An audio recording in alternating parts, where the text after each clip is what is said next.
Welcome to True Sports Talk. Let's let the talk begin. And before we talk about sports, I want to start this video off with a thank you.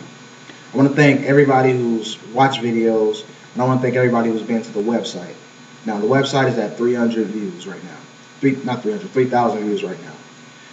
I want to thank you guys for visiting the site because it means a lot to me. This is what I want to do. This is my career choice. So I want to thank you guys. Now, I know if you've been to the site lately, there hasn't really been anything up, or I haven't done a video, simply because I'm trying to handle grad school information and getting everything settled away with grad school.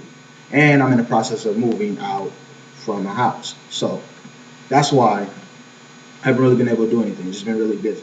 But now, back on my grind. You can go to TrueSportsTalk.com. Got 3 new blogs up. I'm in the process of writing another. Actually, 4 new blogs in the process of writing another one.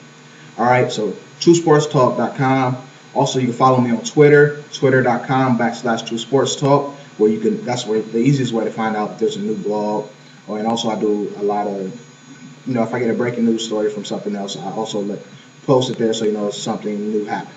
All right. Once again, thank you guys for just watching the videos and going to the website and just supporting our dream. All right. So thank you. Now, let's get talking some sports. All right. I want to start this off with Lennox being inducted into the Hall of Fame. Now, Lennox, he went 41-2 and won his career with 32 knockouts, and he held the belt for a very long time. He had some successful fights defending his belt. Lennox, tall fighter, and he only got better with age. Everybody knows once Lennox got older, he became more difficult to beat because he became a smarter boxer. So, congratulations to Lennox in the Hall of Fame. I want any opinions you got about that, just let me know. So let's stick with boxing now. Mayweather fight is postponed, rib injury. Really have nothing to say about that. So if you do, let me know, and if it's something that sparks my interest, I'll put a video about that.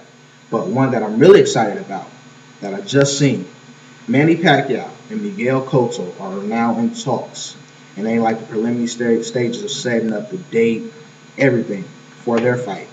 Yes, Miguel Cotto versus Manny Pacquiao. Now, people, what do you think about that fight? Do you think that's a good fight for Pacquiao or Cotto, or for both? Who do you think is going to win it? Who do you think has the advantages and disadvantages? I want to hear your opinions before I give mine. All right? Now, let's move boxing to the side. I want to get to this Bryce Harper situation. All right, Bryce Harper, high school player, who is dropping out of high school his sophomore year, taking the GED test, and he's already enrolled for fall at a community college in Vegas. So he did all these things so he could be eligible for the 2010 draft. And he's being guarded the #1 pick in this draft already because he's one of the top prospects. If you don't know who Bryce Harper is, he's the kid that was on the cover of Sports Illustrated being found the chosen one. His freshman year, he had a home run 570 yards. Okay, his sophomore year, he averaged a batting average of .626. He had 14 home runs, 55 RBIs, and 36 stolen bases. This kid is an absolute stud, the best high school player, practically the best baseball prospect right now. So, this is my thoughts about him being able to drop out of high school at 16, get his GED, and be able to turn pro by the age of 17. Now, same point as the Jeremy Tyler video. Bryce Harper, I have no doubt in my mind that this kid will be able to play in the majors because his talent level is that high. I have no doubt about that. But the problem with letting him do it, that is leaving the door open for others to do it. Now, Jeremy Bonderman of the Detroit Tigers did it in 2001. But when he got his GED, he was the same age as high school seniors. It's kind of iffy why he had to go get his GED. Some say he started school late or he was held back, something like that. I don't know.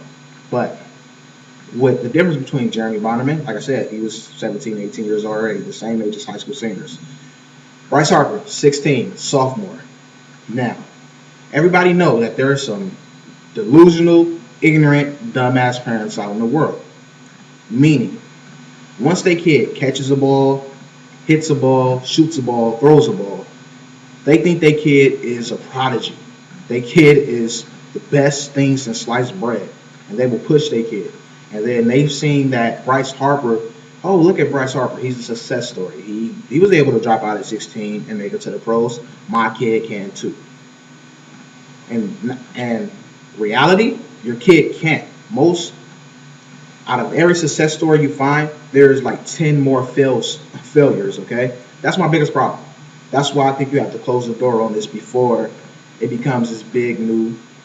Um, I don't know the word I'm looking for, but before it becomes a new fad, before everybody starts taking this path that Bryce Harper has created.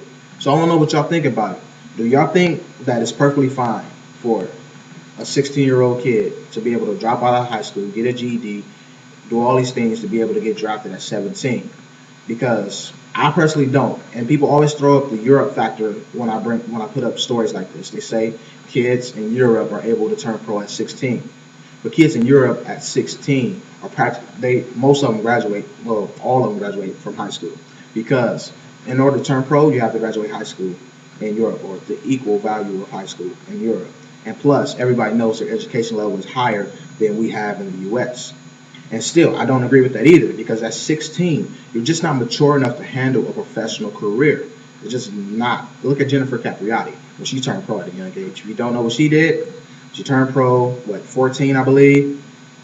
Drugs, shoplifting, all these things before she even turned 17, because she couldn't handle a professional career and all the things that came along with it.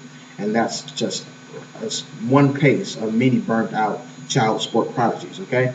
Now, let me know what you think about Bryce Harper. Let me know what you think about the situation. Like I said, it's not about Bryce Harper. This kid is talented. It's about everybody following the footsteps of Bryce Harper. All right? Now, I'm not going to talk about Brett Favre because I've talked about him already. I'm over Brett Favre. If you haven't seen that video, check that box. That's going to be like right here. Check that box. You'll see the Brett Favre video. My opinions haven't changed, even though he had the surgery. My opinions still haven't changed on Brett Favre. Like I said, I want to thank you guys again for going to the website. Don't know how much you mean to me. True Sports Talk. I'm out.